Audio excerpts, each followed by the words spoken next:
So hello everyone, hope आप लोग बहुत ही अच्छे होंगे और बहुत ही अच्छे तरीके से अपनी पढ़ाई कर रहे होंगे। सो आज की वीडियो में हम कवर करेंगे मैक्रोन्यूट्रिएंट से रिलेटेड कुछ एमसीक्यूज। ठीक है, तो इससे पहले जो मैंने क्लासेस ली थी उसमें हमने मैक्रोन्यूट्रिएंट्स के सारे टॉपिक को कवर कर लिया था, जिसमें हमने कार्बोहाइड्रेट्स को पढ़ा था, फैट को एंड प्रोटीन को। एंड जैसा कि प्रीवियस में हमने माइक्रोन्यूट्रिएंट्स के कंपोनेंट्स को, जिसमें हमने विटामिन एंड मिनरल्स को पढ़ा था और ख़त्म किया था, तो उसके बाद से एक एमसीक्यू सेशन मैंने आप लोगों को दिया था। वैसे ही मैक्रोन्यूट्रिएंट्स ख़त्म करने के बाद उससे रिलेटेड कुछ इंपॉर्टेंट एमसीक्यूज करेंगे जो प्रीवियस ईयर क्वेश्चन भी रह चुके हैं। ठीक है, तो इससे हमारा कुछ कॉन्सेप्ट और बिल्डअप भी हो जाएगा, क्वेश्चन प्रैक्टिस भी हो जाएगी एंड हमारा एक क्विक रिविज़न भी हो जाएगा। ठीक है, एंड ये सब चीज़ें हम दोबारा से सिलेबस में पढ़ेंगे, लेकिन इसको और एलोबरेट करके पढ़ेंगे। ठीक है, और भी यहाँ से कैसे क्वेश्चंस, कैसे रिएक्शंस तो नहीं, यहाँ पे रिएक्शन नहीं, लेकिन हाँ ग्लूकोज की स्ट्रक्चर, एल्डिहाइड कीटोन के स्ट्रक्चर, ये सब हैं छोटी छोटी चीज़ें, तो वो सब चीज़ें हम यहाँ पे कवर करेंगे। ठीक है, तो आज की वीडियो में मैं स्टार्ट करने जा रही हूँ, जिसमें हम सबसे पहले कार्बोहाइड्रेट्स पढ़ेंगे, कार्बोहाइड्रेट्स के एमसीक्यूज देखेंगे, देन प्रोटीन, देन फैट। ठीक है, तो बिना लेट के हम अपनी वीडियो को फटाफट से स्टार्ट करते हैं। एंड की हमारी स्लाइड आ गई जिस पे कार्बोहाइड्रेट्स लिखा हुआ है, एंड ये आ गए हमारे क्वेश्चंस। ठीक है, हमारा पहला ही क्वेश्चन है कि व्हाट आर कार्बोहाइड्रेट्स, कार्बोहाइड्रेट्स क्या होते हैं। तो ऑप्शन ए है हमारे पास एल्डिहाइड, ऑप्शन बी है कीटोन, ऑप्शन सी है बोथ एल्डिहाइड और कीटोन, ऑप्शन डी है नन ऑफ एबव या नन। ठीक है, तो जैसे कि मैंने आपको बताया था कि जो कार्बोहाइड्रेट्स होते हैं वो उसमें एल्डिहाइडिक ग्रुप भी हो सकता है एंड कीटोनिक ग्रुप भी हो सकता है, साथ में ही उसमें मल्टीपल हाइड्रोक्सिल ग्रुप भी होता है, multiple OH group, hydroxyl group भी होता है। ठीक है, तो उसके अकॉर्डिंग जो हमारा करेक्ट ऑप्शन है ना, वो हो जाएगा ऑप्शन नंबर सी। सिर्फ एल्डिहाइड या सिर्फ कीटोन नहीं हो सकते, इन दोनों में से कोई भी एक प्रेजेंट हो सकता है। ठीक है, ये हमारा जो है कोड करेक्ट ऑप्शन हो जाएगा, ऑप्शन नंबर सी हमारा करेक्ट हो जाएगा। नेक्स्ट क्वेश्चन है हमारा फंक्शन ऑफ कार्बोहाइड्रेट्स, कार्बोहाइड्रेट्स का फंक्शन बताना है हमें। ठीक है, तो ऑप्शन है हमारे पास एनर्जी स्टोर, ऑप्शन बी है फ्यूल, ऑप्शन सी है metabolic intermediate and option D है हमारा ऑल ऑफ एबव। ठीक है, तो ये हमारे चार ऑप्शन है, और जैसे कि मैंने पढ़ा था तो फंक्शन बताया था, कार्बोहाइड्रेट से ही हमें मैक्सिमम एनर्जी मिलती है and carbohydrate as a fuel भी वर्क करता है, जिसमें मैंने आपको बाइक वाला एग्जांपल दिया था। एंड ऑप्शन सी हमारा मेटाबॉलिक इंटरमीडिएट, जिसमें हमने ATP वगैरह की बातें की थी कि ATP बनेगा बॉडी में तो वहाँ पे एनर्जी रिक्वायर्ड होगी। ठीक है, तो ये सब चीज़ें, तो ये क्या हो गया कि जो तीनों है ना ये हमारे फंक्शन ऑफ कार्बोहाइड्रेट्स होते हैं, तो उस अकॉर्डिंग जो हमारा करेक्ट ऑप्शन है वो हो जाएगा option number D, all of above. ये तीनों ही हमारे फंक्शन होते हैं कार्बोहाइड्रेट्स के, इसमें हमारा ऑप्शन डी जो है वो करेक्ट हो जाएगा, हमारा ऑप्शन डी करेक्ट आंसर हो जाएगा। ठीक है, नेक्स्ट क्वेश्चन है most abundant organic compound in biosphere, most abundant organic compound क्या है बायोस्फीयर का। तो यहाँ पे हमारे पास ऑप्शन है A cellulose, B oxygen, C aluminium and D pectin. ठीक है, ये चार ऑप्शन है हमारे पास। तो हमसे क्या पूछा है, मोस्ट अबंडेंट ऑर्गेनिक कंपाउंड क्या है। जैसे कि हम जानते हैं एल्युमिनियम जो है मोस्ट अबंडेंट मेटल है हमारे अर्थ क्रस्ट का। ठीक है, और जो ऑक्सीजन है ये हमें 21% मिलता है, ये हमारा एक बहुत इंपॉर्टेंट गैसेज है जो हमें हमारे ब्रीथिंग के लिए बहुत ही इंपॉर्टेंट होता है। ठीक, इन दोनों पे क्वेश्चंस हमारे PYQ रह चुके हैं। ठीक, मे भी इस ईयर हमसे पूछ दे कि मोस्ट अबंडेंट ऑर्गेनिक कंपाउंड क्या है हमारे बायोस्फीयर का, तो इसके लिए जो हमारा करेक्ट ऑप्शन है ना ऑप्शन ए हो जाएगा सेल्यूलोज। एंड ये क्यों होगा, ये चीज़ मैंने थ्योरी में आपको प्रॉपर एक्सप्लेन की है, क्योंकि जो सेल्यूलोज होता है वो सेल वॉल में पाया जाता है एंड हमारे अर्थ पे मैक्सिमम प्लांट्स हैं, और सारे प्लांट्स के सेल में सेल वॉल पाया जाएगा, तो उस अकॉर्डिंग हमारा जो सेलुलोज है वो बायोस्फीयर का मोस्ट अबंडेंट ऑर्गेनिक कंपाउंड हो जाता है, इसका हमारा करेक्ट ऑप्शन हो जाएगा ऑप्शन नंबर ए। ठीक है, नेक्स्ट क्वेश्चन पे चलते हैं। यहाँ हमसे पूछा है कि मेन सोर्स ऑफ एनर्जी क्या है हमारी डाइट में या पीपल की डाइट में, मोस्ट ऑफ द पीपल। तो ऑप्शन है हमारे पास protein, carbohydrate, fats and vitamin. ठीक है, तो हमारा जो यहाँ पे करेक्ट ऑप्शन होगा ना, वो होगा carbohydrate. Carbohydrate is one of the most source of energy, क्योंकि जैसे कि मैंने आपको बताया था कि 75% जो पीपल हैं उनमें 75 to 80% जो एनर्जी है ना वो हमें कार्बोहाइड्रेट से ही मिलती है। ठीक है, तो ये 75 to 80% एनर्जी हमें कार्बोहाइड्रेट से ही मिलती है। ठीक है, तो ये चीज़ हो गई, तो ये हमारे पास मेन सोर्स हो जाता है एनर्जी का। देन नेक्स्ट हमारे यहाँ पे करेक्ट ऑप्शन जो है वो बी हो जाएगा। ठीक है, नेक्स्ट क्वेश्चन है हमारा, केमिकल फार्मूला बताना है हमें ग्लूकोज का, एंड इसको तो मैंने बहुत अच्छे से एक्सप्लेन किया था थ्योरी क्लास में। ठीक है, तो आप इसका आंसर कमेंट में बताइएगा, एंड जाते जाते तो खैर मैं बता ही के जाऊँगी, लेकिन मैं होप करूँगी कि आप लोग इसका आंसर कमेंट में ज़रूर बताएं। ठीक है, नेक्स्ट क्वेश्चन पे चलते हैं। हमें इसमें से मोनोसेकेराइड बताना है कि कौन सा मोनोसेकेराइड होता है। तो जैसे कि मैंने बताया था, monosaccharide means single unit of sugar, single unit of sugar. ठीक है, तो ये चीज़ हो गई। हमारे पास ऑप्शन है माल्टोज है, स्टार्च है, ग्लूकोज है, फाइबर है। जैसा फाइबर्स जानते हैं कि पॉलीसेकेराइड में चला जाएगा, माल्टोज हमारा डाइसेकेराइड में चला जाएगा, एंड देन स्टार्च हमारा अगेन पॉलीसेकेराइड में चला जाएगा। तो ये तीनों ऑप्शन तो हमारे होंगे नहीं। लास्ट हमारे पास बचा क्या, ग्लूकोज। तो ग्लूकोज जो होता है ना ये एलिमिनेट हो गए तीनों ऑप्शन, एंड जो हमारा ऑप्शन बच गया वो ऑप्शन नंबर सी ग्लूकोज।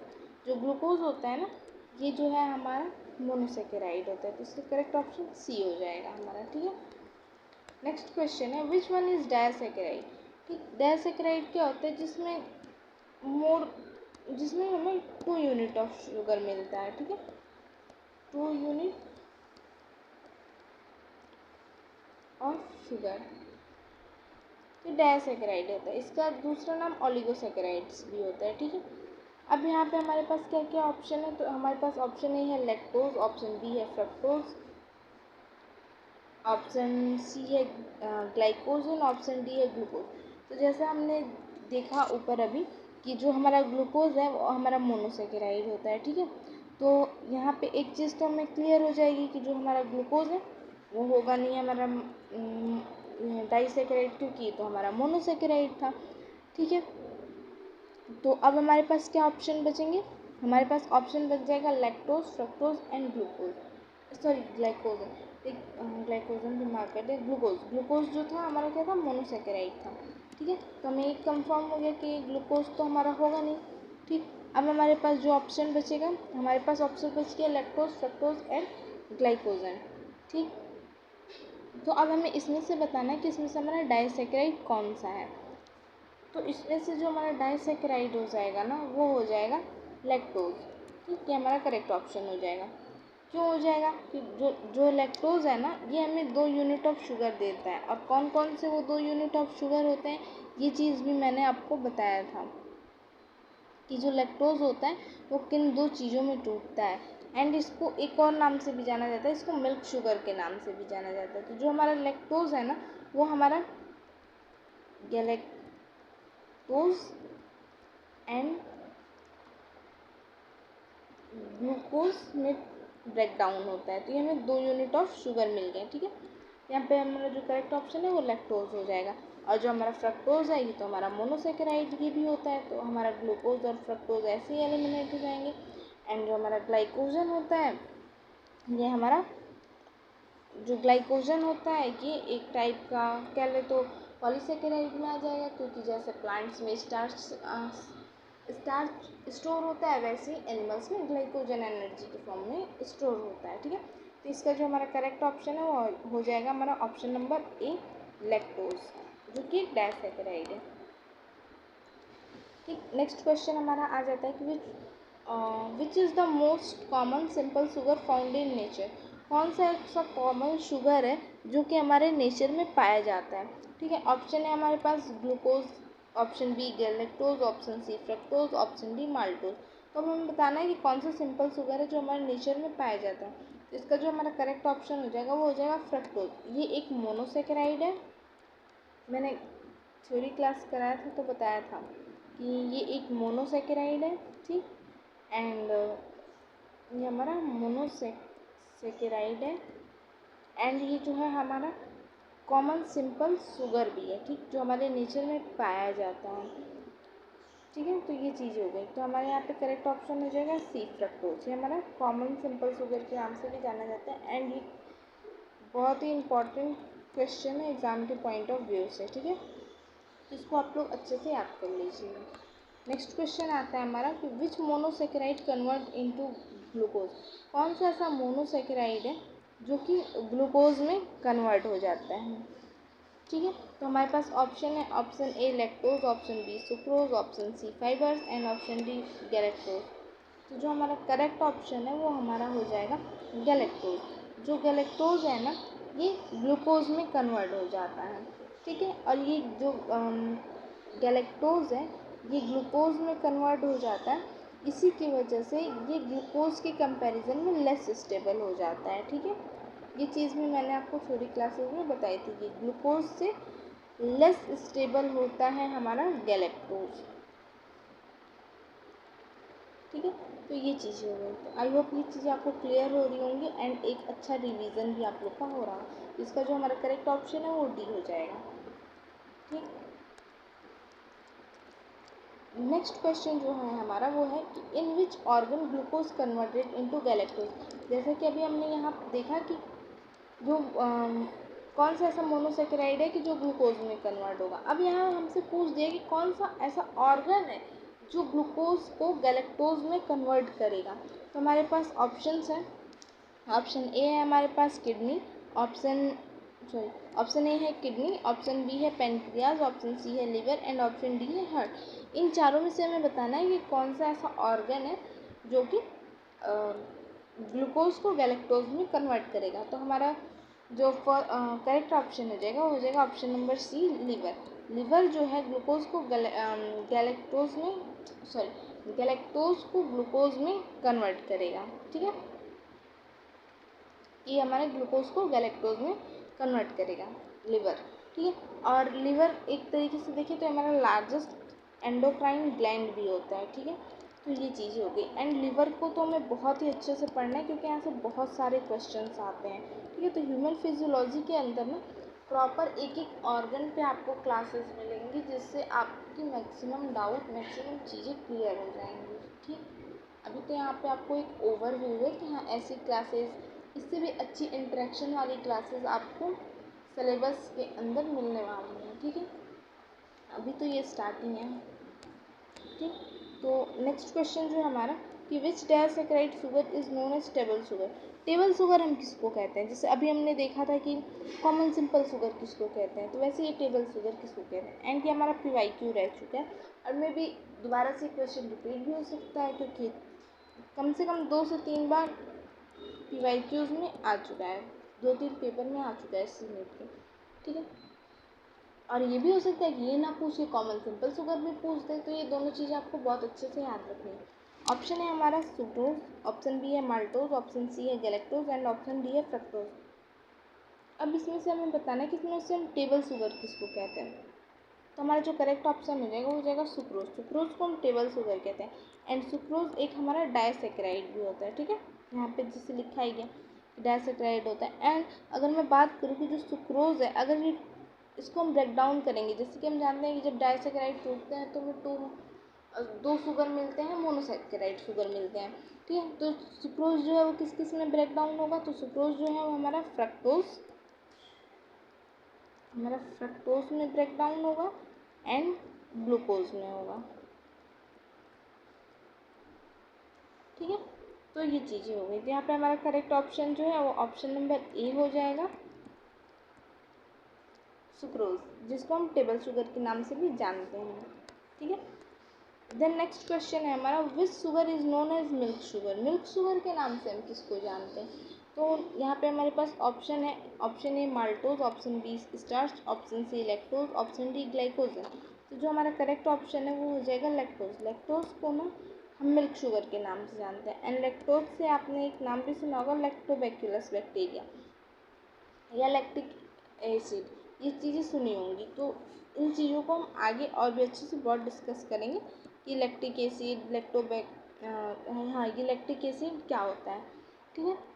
तो ये चीज़ें हो गई। और यहाँ पे लैक्टोज को भी मिल्क शुगर के नाम से जाना जाता है। लैक्टेज को तोड़ने वाला एंजाइम कौन सा होता है, ये सब चीज़ें हम आगे कवर करेंगे, ठीक है, जब हम एंजाइम्स के बारे में पढ़ेंगे।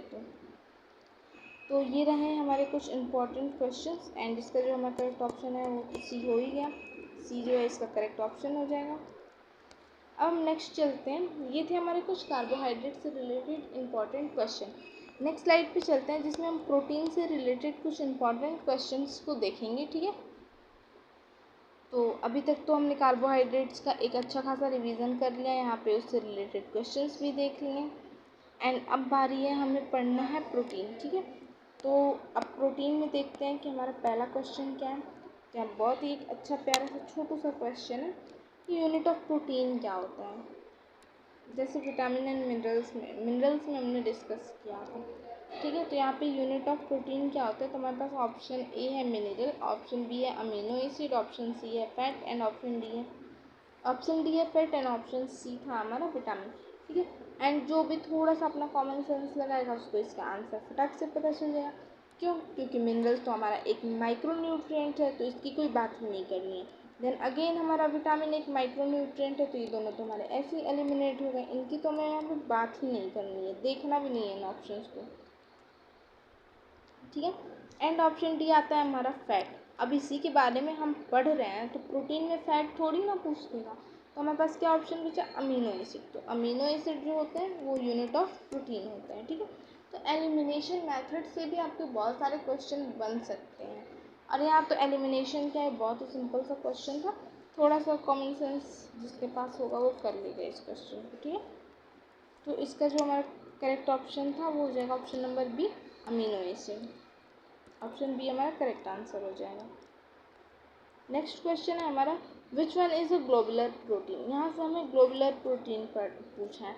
एंड जैसे कि मैंने आपको जब पढ़ाया था तो बताया था डिफरेंट टाइप ऑफ प्रोटीन्स के बारे में, जिसमें हमने बहुत सारी चीज़ें देखी थी। अलग अलग प्रोटीन वो कहाँ पाए जाते हैं, क्या उनका हमारे बॉडी में इसेंशियल रोल है। जैसे हमने सिंपल प्रोटीन पढ़ा था, कॉन्जुगेटेड प्रोटीन, डेराइव्ड प्रोटीन। तो वैसे हमसे पूछा है कि ये ग्लोबुलर प्रोटीन क्या होते हैं, इन चारों में से हमारा ग्लोबुलर प्रोटीन्स में कौन सा आता है। तो ऑप्शन ए है हमारा एल्ब्यूमिन, ऑप्शन बी है कैरेटिन, ऑप्शन सी है न्यूक्लियोप्रोटीन एंड ऑप्शन डी है पेप्टिनोज, ठीक। तो अब यहाँ पे जो हमारा करेक्ट ऑप्शन हो जाएगा ना, वो हो जाएगा एल्ब्यूमिन, ये हमारा ग्लोबुलर प्रोटीन है। ऑप्शन ए हमारा करेक्ट हो जाएगा। कैरेटीन जो होता है वो हमारे बालों में पाया जाता है, तो बहुत सिंपल सा कॉमन वर्ड है। तो ये हमारा जो है ना, ये हमारा सेक्युलर प्रोटीन के अंदर आता है, ठीक है। न्यूक्लियोप्रोटीन जो है वो हमारा कॉन्जुगेटेड प्रोटीन के आता है, ये डीएनए वगैरह आरएनए उसमें चला जाता है। एंड पेप्टोन्स जो होता है, पेप्टोन्स हमारा आता है सेकेंडरी डेराइव्ड प्रोटीन के अंदर। एंड इसी सेकेंडरी डेराइव्ड प्रोटीन के अंदर हमारे अमीनो एसिड्स भी आते हैं, ठीक है। तो ये जो हमारा करेक्ट ऑप्शन है वो एल्ब्यूमिन हो जाएगा, ठीक है। नेक्स्ट क्वेश्चन पे चलते हैं। विच one is essential amino acid. हमसे पूछा है कि इसेंशियल अमीनो एसिड क्या होता है। तो जैसे हमने पढ़ा था इसेंशियल अमीनो एसिड के बारे में, नॉन इसेंशियल अमीनो एसिड्स के बारे में, कुछ कंडीशनली इसेंशियल अमीनो एसिड्स के बारे में, ठीक है। तो जैसे कि मैंने बताया था कि जितने हमारे इसेंशियल हैं वो हमारे टोटल 9 होते हैं, ठीक है। टोटल 9 हमारे पास हैं इसेंशियल अमीनो एसिड। एंड इनको याद करने की एक ट्रिक भी बताई थी, सॉरी 10, हाँ 10 थे। हम इसको याद करने की हमने एक ट्रिक भी बताई थी। वो ट्रिक क्या थी हमारी, वो ट्रिक थी हमारी PVT, जो ये प्राइवेट था, ठीक है, प्राइवेट टिम हॉल। ये हमारा शॉर्टकट ट्रिक था इसेंशियल अमीनो एसिड के लिए, ठीक। तो हमसे पूछा है कि इसेंशियल अमीनो एसिड इसमें से कौन सा है। तो मेरे पास ऑप्शन है एलेनिन, ऑप्शन बी है ग्लूटामिक एसिड, ऑप्शन सी है वेलिन एंड ऑप्शन डी है सेलिन। तो हमें यहाँ देखना है, तो यहाँ से हम फर्स्ट ही देख लेते हैं। पी तो है नहीं, वी है नहीं, पी से हमारा था फेनिल एनिलीन, वी से हमारा वेलिन, वी से हमारा वेलिन था, टी से हमारा था थेरोनाइन, फिर अगेन हमारा टी से था ट्रायोफॉस्फेन एंड आई से हमारा था आइसोल्यूसिन, एम से था हमारा मेथोनिन, H हमारा हिस्टोडिन होता है, A हमारा अर्जिनिन होता है, L leucine and again L lysine. तो यहाँ पे हमारे पास इसमें कौन सा ऑप्शन है? तो यहाँ पे हमारा करेक्ट ऑप्शन हो जाएगा option number C, valine. Valine जो है ये एक इसेंशियल अमीनो एसिड है, ठीक है। तो ये चीज़ हो गई। नेक्स्ट क्वेश्चन है हमारा, how many type of protein are classified on the basis of structure. तो इसको भी हमने बहुत अच्छे से डिस्कस किया था। And on the basis of structure हमारे पास टोटल 4 प्रोटीन होते हैं, ठीक है। ऑप्शन डी इसका करेक्ट हो जाएगा। इसमें हमने पढ़ा था प्राइमरी प्रोटीन के बारे में, सेकेंडरी प्रोटीन के बारे में, टर्शरी प्रोटीन एंड क्वाaternary प्रोटीन। अब इसमें होता क्या जाता है, प्राइमरी बहुत सुलझा नॉर्मल कॉइलिंग होगी, नॉर्मल। सेकेंडरी आ जाएंगे उससे भी ज़्यादा कॉइलिंग देखने को मिलेगी, टर्शरी आ जाएंगे तो उससे भी ज़्यादा कॉइलिंग देखने को मिलेगी, एंड क्वाaternary आ जाएंगे तो उससे भी ज़्यादा कॉइलिंग हमें देखने को मिलेगी, ठीक है। तो ये था हमारा प्रोटीन का classification on basis of structure. Next question है हमारा, what is denaturation of protein. Denaturation of protein क्या होता है? एंड इस चीज़ को मैंने बहुत अच्छे से थ्योरी के अंदर कवर कराया था। तो ऑप्शन है हमारे पास regain activity, option B loss of biological activity, option C loss of protein, option D loss of metal ion, ठीक है। तो पहले तो रीगेन एक्टिविटी हट जाएगा हमारे यहाँ से, क्योंकि डीनेचुरेशन मीन्स चीज़ें खराब हो रही हैं, तो रीगेन का कोई सवाल ही नहीं आता। अब हमारे पास यहाँ पे लॉस हो रहा है, यानी यहाँ से कुछ हमारा हो सकता है ऑप्शन में, तो प्रोटीन तो होगा नहीं। अब डीनेचुरेशन ऑफ प्रोटीन में प्रोटीन थोड़ी ना लॉस करेगा, वो तो खुद ही प्रोटीन है। And loss of metal ions ये भी नहीं होगा हमारा। तो हमारा जो करेक्ट ऑप्शन हो जाएगा क्वेश्चन के अकॉर्डिंग वो हो जाएगा लॉस ऑफ बायोलॉजिकल एक्टिविटी। अपने काम करने की, अपने बायोलॉजिकल नेचर को जो लॉस कर देता है वही हो जाता है हमारा डीनेचुरेशन ऑफ प्रोटीन, ठीक है। तो ये हमारा करेक्ट ऑप्शन हो जाएगा ऑप्शन नंबर बी, ठीक है। तो ये चीज़ें हो गई। अब नेक्स्ट क्वेश्चन है, what is renaturation of protein. यहाँ रीनेचुरेशन से हमें ऐसे ही पता चल रहा है कि चीज़ें रिफॉर्म हो रही हैं, दोबारा से बन रही हैं।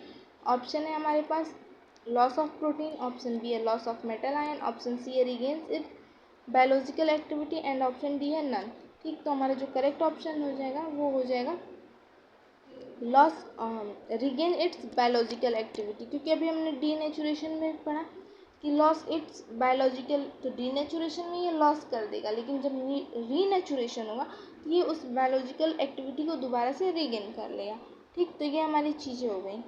नेक्स्ट क्वेश्चन है हमारा, which acidic group is present in amino acid. Amino acid में कौन सा एसिडिक ग्रुप हमारा प्रेजेंट होता है? तो जैसे कि मैंने अमीनो एसिड का स्ट्रक्चर आप लोगों से डिस्कस किया था, जिसमें हमने उसका ज्यूटेन आयन फॉर्म भी देखा था। तो हमारा अमीनो एसिड का स्ट्रक्चर क्या होता है? एक तो हमारा कार्बन होता है, इससे हमारा एक हाइड्रोजन जुड़ा होता है, इससे एक साइड चेन आर जुड़ा होता है जो कि ये चेंज हो सकता है, एंड इससे हमारा एक फंक्शनल ग्रुप COOH जुड़ा होता है, एंड एक फंक्शनल ग्रुप हमारा NH2 जुड़ा होता है। NH2 हमारा हो जाता है अमीनो ग्रुप जो कि बेसिक होता है, ये हमारा अमीनो ग्रुप हो जाता है, एंड ये हमारा हो जाता है कार्बोक्सिलिक ग्रुप, कार्बोक्सिलिक एसिड, तो ये हमारा एक एसिड हो जाता है। यहाँ हमसे पूछा कि एसिडिक ग्रुप क्या है, तो यहाँ पे हमारा COOH जो एक कार्बोक्सिलिक ग्रुप है, तो यहाँ पे जो हमारा करेक्ट ऑप्शन है वो हो जाएगा option number B, carboxylic acid means carboxylic group, ठीक है। और जब यही H आके यहाँ लग जाता है और ये माइनस हो जाता है, ये प्लस हो जाता है, तो ये ज्यूटेन आयन का फॉर्म हो जाता है, क्योंकि इसमें नेगेटिव एंड पॉजिटिव दोनों सेम टाइम पे प्रेजेंट होते हैं। ये चीज़ें मैंने एक्सप्लेन की थी। ये कार्बन हमारा अल्फा कार्बन होता है क्योंकि इससे एक हाइड्रोजन अटैच्ड है, ठीक है। देन नेक्स्ट हम क्वेश्चन देखते हैं। तो ये थे हमारे कुछ इंपॉर्टेंट क्वेश्चन जो कि थे हमारे प्रोटीन से रिलेटेड। अब हम कुछ क्वेश्चन देख लेते हैं फैट से रिलेटेड। तो इसका ऑप्शन मैंने बताई थी कि इसका करेक्ट ऑप्शन बी हो जाएगा, ठीक है। नेक्स्ट क्वेश्चन पे नेक्स्ट हमारा फैट में हम कुछ इंपॉर्टेंट क्वेश्चन देख लेते हैं, एंड ये हमारा लास्ट रहेगा फैट। इसके बाद से हमारा MCQ कंप्लीट हो जाएगा इन चीज़ों पे। कुछ MCQs रह जाते हैं या कुछ चीज़ें ऐसी हैं जो थ्योरी में थी यहाँ नहीं थी, इन चीज़ों को और एलोबरेट करना है हमें, तो आपको अंडर सिलेबस वो चीज़ें मिलेंगी, ठीक है। तो हमारा फर्स्ट क्वेश्चन जो है फैट क्या होता है, व्हाट इज़ फैट। ऑप्शन है हमारे पास natural molecule, artificial molecule, active molecule, organic molecule. तो हमसे पूछा है यहाँ पे कि जो फैट है फैट क्या होता है। तो जैसे कि हमने बहुत सारी चीज़ें पढ़ी हैं कि कार्बोहाइड्रेट्स क्या होते हैं, फैट क्या होते हैं, प्रोटीन क्या होते हैं। जैसे कार्बोहाइड्रेट में देखा कि उसमें एल्डिहाइड और कीटोन होंगे, तो वैसे यहाँ पूछा है कि फैट क्या होगा, इसमें क्या किस बेसिस पे हम इसको डिफाइन कर सकते हैं।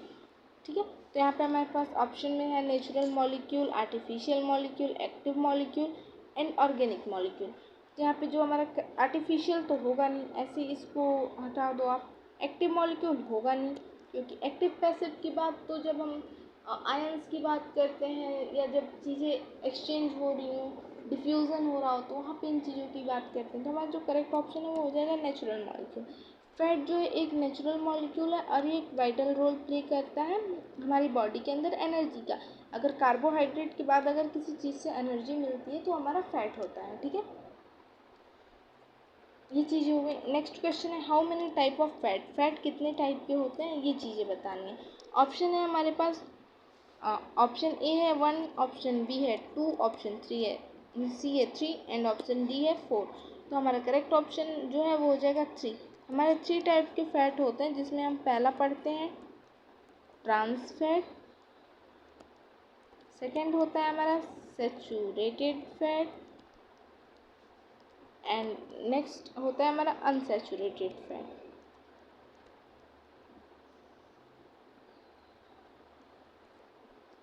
ठीक, ये चीज़ें होती हैं। तो कितने हो गए, 3 हो गए। तो हमारा करेक्ट ऑप्शन कितना क्या हो जाएगा, सी 3।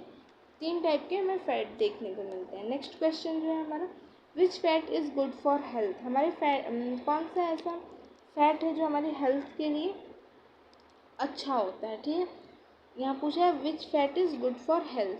तो हमारे पास ऑप्शन है trans fat, option B saturated fat, option C unsaturated fat, option D animal fat. ठीक है, तो हमारा जो यहाँ करेक्ट ऑप्शन होगा ना वो होगा अनसेचुरेटेड फैट। अनसेचुरेटेड फैट जो होता है ना, ये हमारे लिए अनसेचुरेटेड फैट जो होता है ना, ये हमारे लिए बहुत ही हमारे हेल्थ के लिए बहुत ही अच्छा होता है। ठीक है, वहीं जो सेचुरेटेड और ट्रांस फैट होते हैं वो इतने बेनिफिशियल नहीं होते, वो हमें डिजीज़ की तरफ ले जाते हैं, ओबेसिटी की तरफ ले जाते हैं, हार्ट से रिलेटेड डिजीज़, क्रॉनिक डिसऑर्डर्स की तरफ ले जाते हैं, डिजीज़ की तरफ। ठीक है, और जो हमारा सेचुरेटेड फैट है ये बहुत ही हेल्पफुल होता है, इससे हमें एनर्जी मिलती है। तो ये चीज़ होगी। नेक्स्ट क्वेश्चन हमें हमारा करेक्ट ऑप्शन सी हो जाएगा। ठीक है, नेक्स्ट क्वेश्चन है हमारा saturated fat is obtained from, saturated fat हमें कहाँ से मिलता है। तो जो सैचुरेटेड फैट है ना, या तो हमें वो वेजिटेबल से मिलेगा या फिर एनिमल से मिलेगा। तो ऑप्शन क्या है हमारे पास, ऑप्शन है ए है एनिमल, बी प्लांट, सी फिश, डी विटामिन। विटामिन होगा नहीं, फिश होगी नहीं, फिश से तो हमें अनसेचुरेटेड फैट मिलता है जो कि हमारे लिए अच्छा होता है। यहाँ पे हमारा ऑप्शन हो जाएगा एनिमल फैट, एनिमल से ना हमें जो है वो सेचुरेटेड फैट मिलता है। ठीक है, तो यहाँ पे हमारा करेक्ट ऑप्शन हो जाएगा ऑप्शन नंबर ए एनिमल्स। ठीक है, नेक्स्ट एंड लास्ट क्वेश्चन है आज का हमारा कि which type of fat contain double bond, कौन से फैट में डबल बॉन्ड पाया जाता है। ठीक है, तो हमने 3 टाइप के फैट पढ़े थे, ट्रांस फैट और saturated fat and unsaturated fat. Option है हमारे पास option A saturated, option B trans, option C unsaturated, option D animal fat. जैसे कि मैं आपको बता दूं कि जो डबल बॉन्ड है ना वो अनसेचुरेटेड फैट में पाया जाता है। ठीक है, तो इसको इरेज कर दें एंड ये हमारा करेक्ट, सॉरी, ये हमारा जो है करेक्ट ऑप्शन हो जाएगा अनसेचुरेटेड फैट। सी वाला जो है हमारा करेक्ट ऑप्शन हो जाएगा कि अनसेचुरेटेड फैट में डबल बॉन्ड पाया जाता है, वहीं जबकि सेचुरेटेड फैट में सिंगल बॉन्ड पाया जाता है। ठीक है, तो ये हमारे कुछ इंपॉर्टेंट क्वेश्चन थे जिसको हमने बहुत ही अच्छे से बहुत ही कम टाइम में डिस्कस कर लिया। तीनों टॉपिक्स की MCQs हमने कवर कर लिए एंड ऐसी अमेजिंग सेशंस अगर आप चाहते हो तो आप प्लीज़ इस चैनल को सपोर्ट करो कि मैंने जो कंटेंट मैंने यूज़ किया अपने प्रिपरेशन की ड्यूरेशन में, जिससे मेरी मार्क्स आ सकती हैं, मुझे कॉलेज मिल सका है INC अप्रूव, जो कि अपने आप में बहुत ही अच्छा कॉलेज है। तो आपको भी वो कॉलेज अच्छे खासे कॉलेज अलॉट हो, आपको एक गवर्नमेंट सीट अलॉट हो, जिससे आप बहुत ही अच्छे से पढ़ाई कर सको। एंड आपको पता ही है गवर्नमेंट कॉलेज की फैसिलिटीज़ कितनी अच्छी होती हैं, अच्छा कॉलेज लाइफ आप इंजॉय कर सको एक। ठीक है, तो इसलिए मैं यही चाहूँगी कि आप लोग कंटिन्यूटी के साथ वीडियोस देखें, बैकलॉग ना क्रिएट करें, क्योंकि बैकलॉग फिर पहाड़ बन जाता है, वो जल्दी ख़त्म नहीं होता है। यही कहूँगी कि अभी मैंने स्टार्टिंग की है, और अगर कोई अभी तक नहीं भी ज्वाइन हुआ तो वो अब से ज्वाइन होकर फटाफट इन वीडियोस को देख ले, क्योंकि बहुत ही मिनिमम मैं कोशिश करती हूँ कि मिनिमम में आपको मैक्सिमम चीज़ें सिखा सकूँ, कि जिससे आपके भी टाइम बचे रिवीजन करने के लिए या अदर एक्टिविटीज़ के लिए। क्योंकि ना पढ़ाई को कभी भी ना प्रेशर से नहीं मिल पाती हैं चीज़ें। पढ़ाई को अगर प्रेशर मान के चलोगे ना तो चीज़ें नहीं मिल पाएंगी। पढ़ाई को जैसे और चीज़ें इंजॉय करते हो ना, वैसे इंजॉय एक रिदम में पढ़ना चाहिए। तो इससे क्या होगा, पहले तो आपको सबसे बड़ी चीज़ है डर लगना ख़त्म होगा, और जब इंसान डर से जीत जाता है ना तो फिर उसके लिए ना तो कोई एग्ज़ाम बहुत बड़ा रह जाता है ना कुछ, तो वो फिर अच्छे से हर चीज़ें क्वालिफाई कर सकता है, एक अपनी अच्छी इमेज बना सकता है। तो यही मैं आप लोगों से कहना चाहूँगी।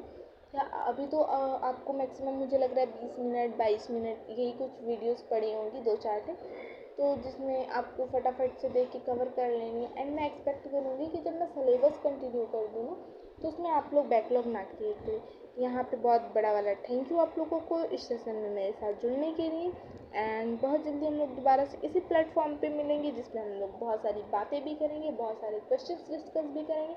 एंड आप लोग के कमेंट्स, आप लोग के रिव्यूज़, सब चीज़ों का वेट रहेगा मुझे। तो आप लोगों को क्लास कैसी लगी कमेंट में ज़रूर बताइएगा, ठीक है। एंड हाँ, एक क्वेश्चन मैंने शायद छोड़ रखा था ना कमेंट जाते जाते बताने के लिए। चलो देख लेते हैं उस क्वेश्चन को फटाफट से। शायद आई थिंक ग्लूकोज का स्ट्रक्चर छोड़ा था मैंने। ये रहा केमिकल फार्मूला ऑफ ग्लूकोज। तो इसका हमारा जो करेक्ट ऑप्शन है ना, ऑप्शन नंबर बी हो जाएगा, C6H12O6। ये हमारा केमिकल फार्मूला ऑफ ग्लूकोज होता है, ठीक है। तो ये चीज़ें हो गई हमारी। तो आज के वीडियो में हमने यही सब चीज़ें कवर करी, सारी चीज़ें हमने अच्छे से देखी, अच्छे से सॉल्व करी। एंड होप आप लोग को बहुत अच्छे से समझ में भी आई होंगी। अब मेरी यही एक्सपेक्टेशन रहेगी कि आप लोग अच्छे से पढ़ाई करें, चीज़ों को अच्छे से देख लें। तो हम इस सेशन को यहीं पे बंद करेंगे। एंड ये जो बड़ा वाला थैंक यू था, ये लो आप लोग बड़ा वाला थैंक यू रख लो। एंड आपको जो चीज़ें नहीं समझ में आएंगी वो आप कमेंट में पूछ सकते हो, कमेंट में अपना रिव्यू भी दे सकते हो कि आपको क्लासेस कैसी लग रही हैं। अगर कुछ चेंज चाहते हो आप लोग तो चेंज भी लाया जाएगा, ठीक है। एंड जैसे कि मैंने कहा है कि मैं टेलीग्राम चैनल बहुत जल्दी करवा दूँगी ओपन, जिस पे आप लोग MCQ या थ्योरी क्लासेस की वीडियो पा पाओगे। एंड अगर अभी तक आप लोग नोट्स नहीं भी बना रहे थे तो कोई वो बहुत इम्पॉर्टेंट नहीं था कि आप लोग हैंड रिटन फॉर्म में उसके नोट्स बनाओ, क्योंकि एक क्विक रिवीजन के लिए था आप लोगों का। एंड जो सिलेबस स्टार्ट करूँगी ना मैं, उसमें आप लोग प्रॉपर नोट्स बनाइएगा, ठीक है। एंड जो MCQ हैं वो कैसे प्रैक्टिस करने हैं एंड नोट्स बनाने कैसे हैं, ये सब चीज़ें मैं आपसे एक अलग वीडियो में डिस्कस कर लूँगी। तो ये वीडियो बहुत लेंदी हो जाएगा, तो इसलिए इसमें बस हम इतनी ही बातें करेंगे। एंड एक प्रॉपर वीडियो लाऊंगी जिसमें हम सिर्फ बातें ही बातें करेंगे। इसमें इंपॉर्टेंट इंस्ट्रक्शंस रहेंगे आप लोगों के लिए, एंड छोटी मोटी बातें रहेंगी जो एक एस्पिरेंट अपने लाइफ में फेस करता है, ठीक है। तो फिलहाल के लिए थैंक यू, एंड मिलते हैं नेक्स्ट वीडियो में।